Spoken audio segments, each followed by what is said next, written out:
Narayan. In this video, I have selected a story from Srimad Bhagavad Mahapuran. The story is of King Chitraketu and his wife Kritadyuti. And this story is a direct instruction to all of us about the emotion called as envy. Now, envy, if you see, is one of the most dominant emotion that is the principal factor in compelling all human beings to commit such acts and karma which are classified as adharma. So in that sense, we can conclude that envy is one of the best helpmates of adharma, because it is helping adharma to expand its limits across the world right now. Now, one person was asking me to speak in English throughout the video, but since I am in India, I have to speak in Hindi, and which is the national language. I speak only in English in the beginning and give a gist or a summary of the video or the story, and then I go on to Hindi. But there is an option for someone who wants to listen to it in English. On the video, you can click the settings button, then go to subtitles, and then click auto translate. So whatever I speak in Hindi, it will automatically get translated into English, which is it's reasonably good. The translation is reasonably good, which I have checked personally. So even though I speak in Hindi, those who don't understand Hindi can read the subtitles and fully understand what am I speaking about and get the message that I'm trying to convey to you. ये जो कथा इस video के लिए मैंने ली है वो श्रीमद् भागवत महापुराण से ली है, और ये राजा चित्रकेतु और उनकी पत्नी कृतद्युति की कथा है। और सूरसेन राज्य में कृतद्युति और उनके पति चित्रकेतु राज कर रहे हैं। और चित्रकेतु राजा जो है वो चक्रवर्ती सम्राट है, और चक्रवर्ती सम्राट होने के कारण उनके पास ऐसा वैभव और ऐसा ऐश्वर्य है कि जो चारों दिक्पालों के पास भी नहीं है। तो ऐसा उनके पास सामर्थ्य है, वैभव है, ऐश्वर्य है, वो जो बोलते हैं वही होता है। और वह स्वयं ऐसे योग्य है कि वह एक पुत्र और अनेक पुत्र के पिता बन सकते हैं, मगर उनकी जो पत्नियां हैं, और इसमें लिखा गया है कि उनकी 1 करोड़ पत्नियां होती है, 1 करोड़। सो आप या तो 1 करोड़ समझे या असंख्य समझे, एक ही है। 1 करोड़ पत्नियां होती है, मगर कोई भी पत्नी ऐसी नहीं होती है जो माता बन सकती है। तो ये उनका दुर्भाग्य होता है, और वह ऐसे ही जी रहे हैं। और आगे जाकर एक दिन ऐसा होता है कि भ्रमण करते करते महान ऋषि अंगीरा, सप्त ऋषि जो है वह उनके राज दरबार में आ जाते हैं, और फिर उनसे मिलते हैं, उनका स्वागत किया जाता है, पानी देके उनको हाथ पैर मुंह धुलवाते हैं, और फिर उनको स्वादिष्ट भोजन करवाते हैं। स्वयं राजा उनको सब भोजन परोसते हैं, और वह आराम से भोजन करके फिर वह राज दरबार में आकर दोनों बैठते हैं, और फिर एक दूसरे से कुशल मंगल पूछते हैं। और ऋषि राजा को पूछते हैं कि क्या आपकी सब पत्नियां और आपके अगर कोई संतान है तो आपकी सब संतानें, आपके नागरिक, आपके सेनापति, आपकी समग्र सेना है, आपके जो व्यापारी लोग हैं, व्यापार तंत्र है, और जो संपूर्ण राज्य में जो भी मनुष्य है, जो भी नागरिक है, वह क्या आपके अधीन है? क्योंकि अगर वो आपके अधीन रहेंगे तो ही आप प्रसन्न होंगे, और आप प्रसन्न होंगे तो आप अपनी प्रजा को प्रसन्न रख पाएंगे। ये प्रश्न उनको पूछा, और राजा का कोई उत्तर नहीं आया। तो उनको तो पता चल गया था कि कुछ तो राजा के भीतर है जो वो कह नहीं रहे हैं। तो ऋषि ने पहचान लिया, और ऋषि ने उनको पूछा कि मुझे ऐसा लगता है कि आपका कोई ऐसा गंतव्य है जो आप वहां तक पहुंचे नहीं है, या आपकी ऐसी कोई मुख्य इच्छा है जो आपकी पूरी नहीं हुई है, जिससे आपके अंदर मुझे निराशा ही दिख रही है।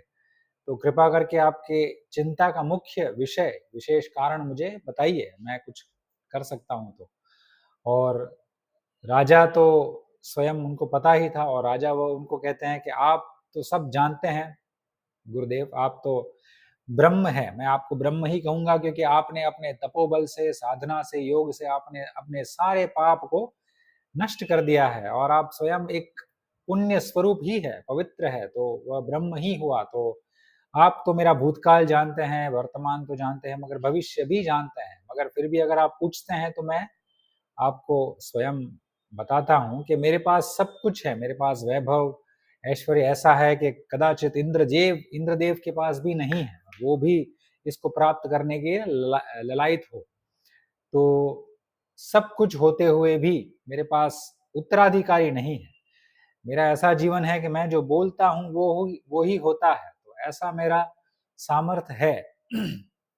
मगर अगर इतना बड़ा राज्य है, ये सब प्रजा जो है वह बहुत सुखी है। अगर ये प्रजा को और सुखी ही रखना है तो मेरे बाद जो उत्तराधिकारी आना चाहिए वो तो आना ही चाहिए। अगर मेरा कोई पुत्र नहीं हुआ तो फिर मेरा तो छोड़िए, मगर ये प्रजा का क्या? प्रजा के लिए तो उत्तराधिकारी की आवश्यकता है और ये स्वाभाविक प्रश्न है। और प्रजाओं के लिए तो उत्तराधिकारी होना ही चाहिए राजा के दरबार में, राजा का पुत्र। और राजा ये अपनी वेदना और दुख व्यक्त करते हैं और ऋषि बहुत ही भावुक हो जाते हैं और फिर ऋषि उनको सहाय करते हैं। वह एक वहाँ पर बड़ा यज्ञ करवाते हैं राजा के दरबार में और यज्ञ संपन्न होते ही चरु एक तैयार किया जाता है, जो अवशिष्ट उसका जो सामग्री होती है भोजन, उससे चरु बनाते हैं और वह उनको मंत्र से सुशोभित करते हैं।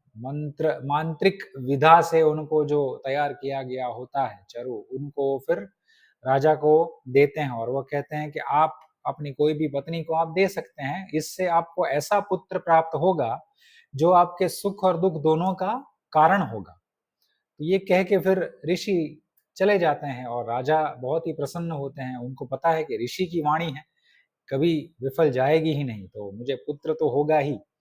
ये सोच के फिर वह राजा प्रतीक्षा में जीने लगते हैं और दिन ब दिन आगे बढ़ता है जीवन और वो दिन आ ही जाता है कि जब उनका पुत्र जन्म लेने वाला होता है। पूरे राज्य को सजाया जाता है, ढोल नगारे वाले आ जाते हैं, ब्राह्मण सब आ जाते हैं, वेदज्ञ ब्राह्मण आते हैं, दास दासियाँ सभी आ जाते हैं और उत्सव का माहौल है। और कृतद्युति बहुत प्रसन्न है, राजा स्वयं नए वस्त्र पहनकर, नए आभूषण पहनकर सज्ज खड़े हैं घोषणा और समाचार सुनने के लिए। और फिर पुत्र का आगमन होता है और आगमन होते ही सब जो ब्राह्मण होते हैं वह उनका जाट कर्म संस्कार करते हैं। जाट कर्म संस्कार में ऐसा होता है कि जो जो शिशु होता है वह माना जाता है कि गर्भ में वह अपवित्र दशा में ही होता है, क्योंकि मलमूत्र के साथ ही वो बड़ा होता है।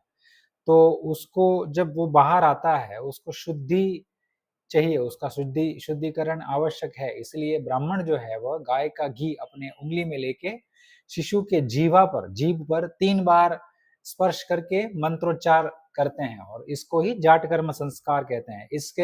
इससे वो जो शिशु होता है वह पवित्र हो जाता है और शुद्ध हो जाता है।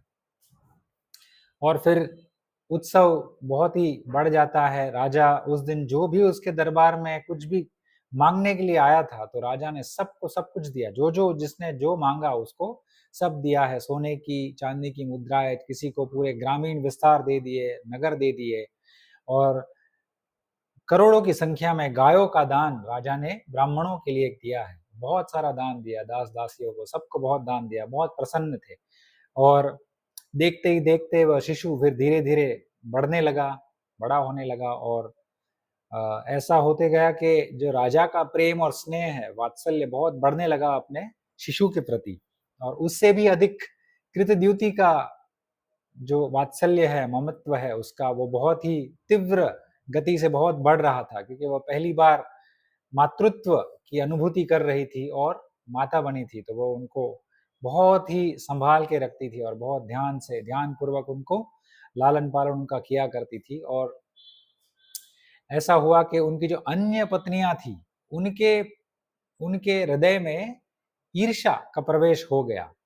और ऐसा हुआ कि उनको ऐसा भाव होने लगा कि जब से ये शिशु आया है, तब से तो राजा हमारे तरफ देखते भी नहीं हैं। हमको हमारे हमारे प्रति जो प्रीति थी, स्नेह था, प्रेम था, वो तो विलुप्त होता जा रहा है। सब प्रेम और स्नेह केवल और केवल कृतद्युति को मिल रहा है और इस शिशु को मिल रहा है। हमारी हालत तो ये है कि यहाँ की जो दास-दासियाँ हैं, उससे भी कम सम्मान हमको मिल रहा है। तो वो ऐसे ही अपने अंदर ईर्ष्या प्रवेश कर गई और फिर ईर्ष्या को पालने लगी, वह सभी उनकी अन्य पत्नियाँ। और धीरे-धीरे उनका ऐसा हाल होते गया कि वह उन तीनों को देखते थे और तीनों के वात्सल्य, एक-दूसरे के प्रेम को देखते थे और फिर अपने वो देख के ही उनके भीतर जो ईर्ष्या थी, वो बहुत ही बढ़ने लगी और गति से बहुत बढ़ने लगी और बढ़ते-बढ़ते कब द्वेष बुद्धि में परिवर्तित होगी उनको पता ही नहीं चला। और द्वेष बुद्धि में परिवर्तित होते ही उनका ऐसा मस्तिष्क हो गया कि वो सभी पत्नियों ने अपने पति को ही शत्रु मान लिया। कृतद्युति जो उनकी बड़ी बहन जैसी थी, उनको ही शत्रु मान लिया और तो और वो शिशु जिसने तो कुछ नहीं बिगाड़ा था उनका, शिशु को भी शत्रु मान लिया और वो ऐसे ही सोचने लगी थी कि शिशु के आते ही ये सब कुछ हो गया है और हमारा जो सम्मान है हमको नहीं मिल रहा है, हमारा स्थान घट गया है, हमारा अभिमान, हमारा जो मान हमको मिलना चाहिए था वो हमको मिल नहीं रहा है।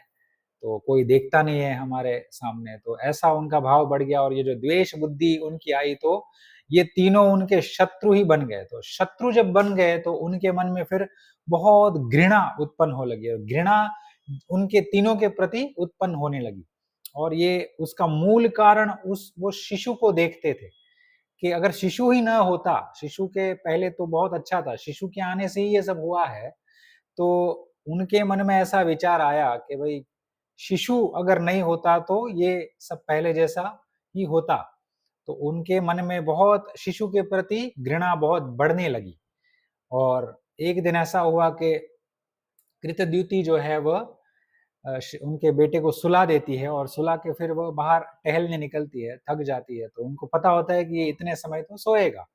तो वो समय को मैं बाहर चली जाती हूँ, तो थोड़ी देर बाहर गई और उनकी जो आया थी, नर्स थी, वो भी उस समय थोड़ी देर के लिए बाहर चली गई और इन सभी पत्नियों ने अवसर देखा, अंदर गए और शिशु के मुख में विष डाल के फिर वापस लौट आए अपने महल में।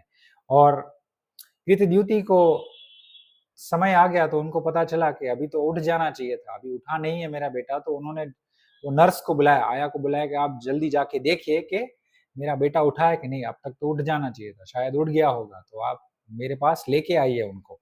और वह नर्स वहाँ पर जाती है, आया, और वह जैसे ही उसको देखती है और उसके जो उसकी दोनों आँखें होती है वो बहुत पूरी बाहर आ गई होती है और प्राणहीन हो गया होता है वो पुत्र और वो देखते ही वो जो आया होती है वो देखते ही वहीं पे चिल्लाती है और फिर वहीं गिर जाती है।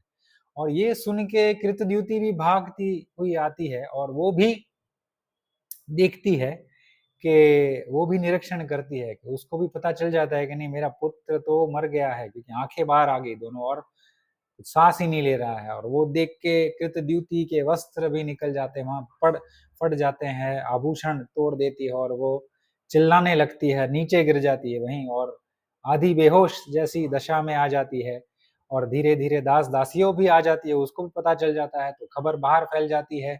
ब्राह्मणों को पता चलता है, उनके जो मंत्री होते हैं दरबार में उनको पता चलता है और अंत में राजा को भी पता चलता है। पूरे समग्र राज्य में फिर खबर फैल जाती है और राजा दौड़ते-दौड़ते आते हैं और उनको भी मन में चिंता होती है कि कुछ हुआ है, पता नहीं होता है मगर दौड़ते-दौड़ते आते हैं और फिर देखते हैं कि क्या हुआ है और गिरते हैं, फिर दौड़ते हैं, फिर आ जाते हैं और फिर वो देख के वो भी चौकन्ने रह जाते हैं कि भई ये सच में मेरा बेटा मर गया है। बहुत करुण दृश्य है, अगर कोई पढ़ भी ले तो कदाचित रोने लगे मगर उसका वर्णन बहुत लंबा है, विस्तार से है और राजा ये देख के ही वो भी नीचे ही गिर जाते हैं। इतनी अ, अश्रु बहते हैं कि उनका गला सूख जाता है, गला भर जाता है, गले से कुछ साँस भी नहीं जाती है। तो अर्ध मृत्यु की दशा में वो भी नीचे गिर जाते हैं, बेहोश सरीके हो जाते हैं और बहुत स्त्रियाँ सब चिल्ला रही है ज़ोर-ज़ोर से और सभी लोग आ गए हैं। सभी विद्वान ब्राह्मण भी हैं मगर उनको ये पता नहीं चल रहा है कि क्या किया जाए क्योंकि ये तो कोई परिस्थिति ने किसी ने कल्पना ही नहीं की थी। वो जो पत्नियाँ थी, उनकी अन्य पत्नियाँ जिन्होंने विष पिलाया था, वो भी आके वहाँ पे रोने लगी और मगरमच्छ के आँसू बहाने लगी। और जो विद्वान थे उनको तो कोई निःशब्द थे, क्या कहे? कैसे चुप रखे राजा को, रानी को? कोई कोई विकल्प ही नहीं मिल रहा था कि इसको तो ये तो मतलब दुःख की पराकाष्ठा आप कह सकते हैं कि ऐसा दुःख तो कदाचित कोई शत्रु को भी ना दे, ऐसा भाव सामान्य मनुष्य में भी होता है। विद्वानों में तो होता ही है मगर कोई कपटी है वो भी कदाचित ये इच्छा नहीं करेगा कि मेरा शत्रु का बेटा शिशु मर जाए, बेटा तो ठीक है, शिशु तो ऐसी दशा में फिर किसी को कुछ पता ही नहीं चल रहा था मगर अंगिरा ऋषि जो थे उनको दिव्य दृष्टि से सब पता था और वह तुरंत वहीं पर फिर से आ गए और इस बार वह नारद मुनि को साथ में लेके आते हैं नारद मुनि को साथ में लेके आते हैं और फिर अंगिरा ऋषि उनको राजन को कहते हैं कि राजन आप क्यों चिंतित हो? आपका ये जो पुत्र जो मर चुका है वो इस जन्म में आपका पुत्र था, पूर्व जन्म में आपका पुत्र कोई और था और इनके माता-पिता भी कोई और थे। उसके पहले के पूर्व जन्म में आप कभी मिले ही नहीं थे। तो ये तो चक्र जो है संसार का नियम है, जन्म के बाद मृत्यु तो आती ही है। तो फिर आप अभी इतना मत रोइए, अपने आप को सँभालिए। और राजन को दिख नहीं रहा था, उनकी दृष्टि भी आधी चली गई थी, तो वो देख ही नहीं सकते थे। वो बोल रहे थे कि महानुभाव आप कौन हैं? आप मैं कुछ समझ में नहीं आ रहा है, आप बात तो अच्छी कर रहे हैं मगर मुझे कुछ दिखाई नहीं दे रहा है, आप कृपया अपना परिचय दीजिए। और ऋषि ने कहा कि आप सँभालिए राजन अपने आप को, मैं ही अंगिरा ऋषि हूँ। 1 वर्ष पहले मैं ही यहाँ पर आया था, 1 डेढ़ वर्ष पहले, तो मैंने ही आपसे यज्ञ करवाया था और मैंने आपको कहा था, चरु दे के फिर मैंने कहा था कि आपको ऐसा पुत्र प्राप्त होगा जो आपके सुख और दुःख दोनों का कारण बनेगा। तो आप याद कीजिए मैं अंगिरा ऋषि ही हूँ। और फिर वह अपने भान में आते हैं, फिर अपने आप को सँभालते हैं राजा और फिर वो देखते हैं कि हाँ, आप तो वही है ऋषिवर, तो क्षमा कीजिएगा, क्षमा माँगते हैं और फिर मगर कृतद्युति वहीं रो रही है। वह 1-2 प्रश्न विधाता को भी ऐसे पूछ लेती है कि विधाता आप ही ने ये रचना रची है, बनाई है। आपका ये क्रम है कि पुरुष और स्त्री विवाह करें और फिर संतान उत्पन्न हो, फिर उनकी मृत्यु हो, फिर संतान बड़ी हो, फिर वो विवाह करे और आगे ऐसा चक्र चलता रहता है। तो ये तो विपरीत परिस्थिति हो गई है। तो पुत्र पिता के पहले कैसे जा सकता है? तो आपने ऐसा क्यों किया? तो ऐसे 1-2 गंभीर प्रश्न कृतद्युति के मुख से विरक्ति की दशा में निकल जाते हैं और बहुत गंभीर प्रश्न भी है वो भी, मगर उसके भी उत्तर ब्रह्म ज्ञान में है। और नारद मुनि यहाँ पर देखते हैं कि अभी इनको चुप करने के लिए कुछ तो करना पड़ेगा और नारद मुनि फिर अपने योग बल से वो जो आत्मा निकल गई होती है उसको प्रकट करवाते हैं वहाँ पर आकाश में और फिर वहाँ से उनके साथ वार्तालाप करते हैं और सभी सुन भी सकते हैं, सभी सुन सकते हैं। और नारद मुनि उनको पूछते हैं आत्मा को कि कृपा करके आप इस शिशु के शरीर में फिर से लौट आइए, देखिए आपके माता पिता का हाल देखिए, आपका अभी जीवन तो पूरा बाकी है जीने के लिए। आपको राज्य का भार सँभालना है, माता-पिता का वात्सल्य, लाड-प्यार तो अभी आरंभ ही हुआ था। ये अगर आप चले गए तो ये दोनों मर जाएँगे, तो इनकी दशा आप देखिए, कृपा करके फिर से लौट आइए इस शरीर में। तो आत्मा का कथन ऐसा होता है कि अगर मैं लौट आया तो फिर मैं मोह-पाश से निकलूँगा ही नहीं। और ये जो मेरे माता-पिता हैं, वो ये जन्म में मेरे माता-पिता थे, इसके पहले के जन्म में कोई और थे, उसके पहले के जन्म में कोई और थे, तो ये तो निरंतर चलता ही आया है। और वो आत्मा कहता है कि संबंध तब तक ही जीवित रहता है जब तक हम जीवित रहते हैं। अगर शरीर नष्ट हो गया है, मृत्यु हो गई है, उसके उसी क्षण सभी के जो संबंध है, एक मनुष्य का अगर संबंध 10 लोगों से है, पिता का, भाई का, बहन का, पति का, तो अगर वो मर जाता है, तो उसी क्षण संबंध तो सब नष्ट ही हो जाते हैं। तो आत्मा का ये कथन होता है और वो कहते ही फिर प्रस्थान कर लेता है और फिर नारद मुनि देखते हैं इन सभी के ओर और फिर तभी वह सब समझ जाते हैं, ब्रह्म ज्ञान उनको मिला होता है थोड़ा और राजन फिर अपने भान में आ जाते हैं, वह अपने आप को सँभाल लेते हैं।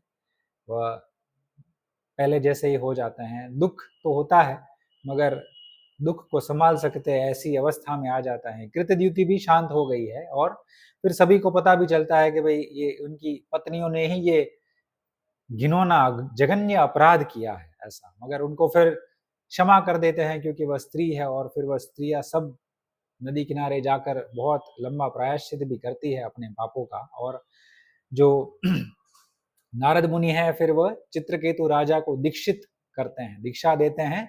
शंकरशन भगवान की एक स्तुति और प्रार्थना, आप प्रार्थना कह सकते हैं, स्तुति कह सकते हैं, वह देकर उनको दीक्षा देते हैं और वह कहते हैं कि 7 दिन तक निरंतर अगर आप ये प्रार्थना करते रहे तो शंकरशन भगवान माने शेषनाग जो भगवान है वो आपको अवश्य दर्शन देंगे। और फिर 7 दिन तक चित्रकेतु राजा वो भी नदी किनारे जाकर ये ध्यान मग्न हो जाते हैं, शंकरशन भगवान के विचारों में लीन रहते हैं और फिर अंत में उनको 7 दिनों बाद उनके दर्शन भी होते हैं और फिर वहाँ से उनकी सद्गति होती है। और ये कथा का ये जो मुख्य उपदेश है, भगवान हमें कहते हैं कि ईर्ष्या ईर्ष्या का जो प्रवेश उन सभी पत्नियों के हृदय में जब हुआ, तो वो ईर्ष्या का प्रवेश होने के बाद फिर जो शिशु को उन्होंने मार डाला, तो ये ऐसा जो कृत्य कर दिया है, तो कदाचित भगवान हमें ये मैसेज अवश्य दे रहे हैं कि ईर्ष्या के कारण मनुष्य ऐसे कृत्य कर्म कर सकता है जो कदाचित कोई पशु भी ना करे।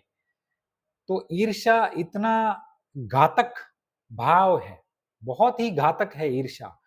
और ईर्ष्या से फिर द्वेष बुद्धि उत्पन्न हो जाती है और फिर द्वेष से फिर घृणा होती है और घृणा से फिर उसके बाद में फिर प्रहार ही होता है, या तो शारीरिक हो या मानसिक हो, कुछ भी हो, प्रहार ही होता है। क्योंकि घृणा तब होती है जब भी एक मनुष्य जिसकी ईर्ष्या करता है उसको अपना शत्रु ही मानता है, जभी भी देखता है वह शत्रु के रूप में ही देखता है और शत्रु के प्रति तो फिर घृणा ही आती है और फिर वो कभी न कभी प्रहार कर ही देता है, कोई भी माध्यम और साधन से।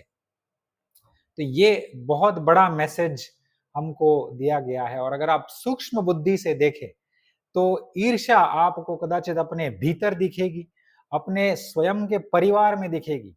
सूक्ष्म बुद्धि की ईर्ष्या को पहचानने के लिए आपको धर्मशास्त्र का ज्ञान आवश्यक है, क्योंकि ईर्ष्या प्रश्नों में आपको दिखेगी, ईर्ष्या आपको किसी के मुख के भाव में दिखेगी, मुखाकृति में दिखेगी, कोई किसी का प्रत्युत्तर दे रहा है उसमें दिखेगी, आपको माता-पिता के भीतर ईर्ष्या दिखेगी अपने पुत्र के प्रति, सास में ईर्ष्या दिखेगी पुत्र-वधू के प्रति, बहनों-बहनों में ईर्ष्या होगी, 2 सगे भाइयों में ईर्ष्या होगी, भाई-बहन में ईर्ष्या होगी, पुत्र में माता-पिता के लिए ईर्ष्या होगी, ज्ञान की ईर्ष्या होगी, फिर रूप की ईर्ष्या होगी।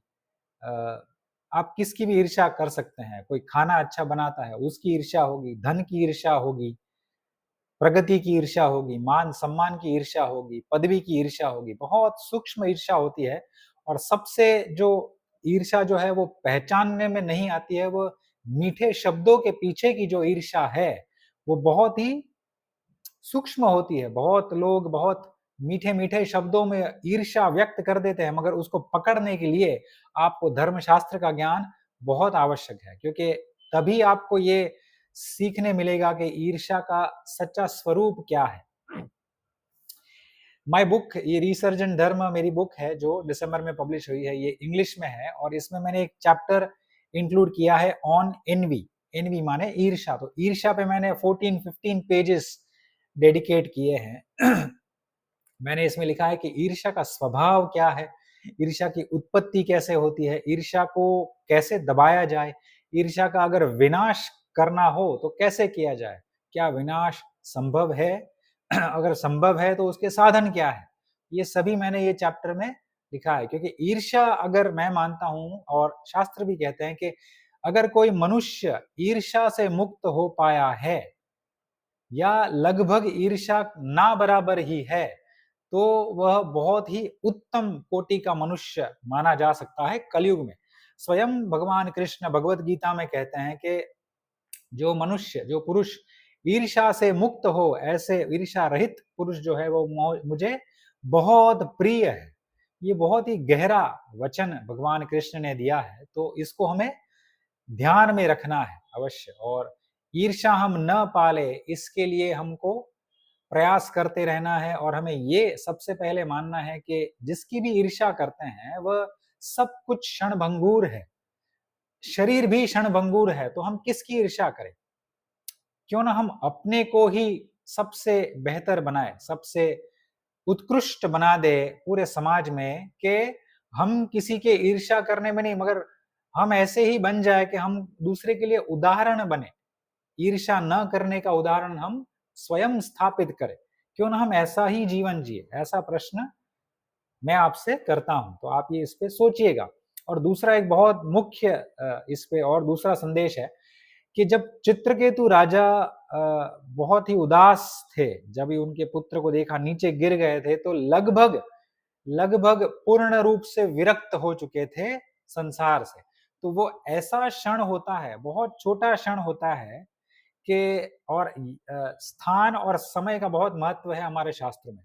तो ऐसे क्षण में ऋषि आ गए दोनों, ऋषि अंगिरा और नारद मुनि दोनों आ गए और उन चित्रकूट राजा को पकड़ लिया। उनको पता है कि ये समय पे राजा में पूरी तरह से विरक्ति आ गई है, पूरी तरह से विरक्त है और इस समय में अगर मैं उनको ज्ञान दूंगा तो वो ज्ञान फलीभूत हो जाएगा, फलित हो जाएगा, संपूर्ण रूप से उनके हृदय में बैठ ही जाएगा, कि छप जाएगा। तो इसीलिए वह उसी समय आ जाते हैं और विरक्त जो पुरुष होता है, संपूर्ण रूप से विरक्त, अगर शिशु ही चला गया है तो फिर राजा को तो ऐसा ही हो गया था कि मैं क्यों जीऊं, मैं अभी इसी समय, मन में ऐसा भाव तो आता ही है कि अगर किसी का शिशु चला जाता तो मैं भी क्यों जीऊं, मैं भी इसी समय मेरे शिशु के साथ ही अग्नि दाह संस्कार में मैं बैठ जाता हूँ, मेरा ही संस्कार दाह संस्कार कर दीजिए, जीते जी।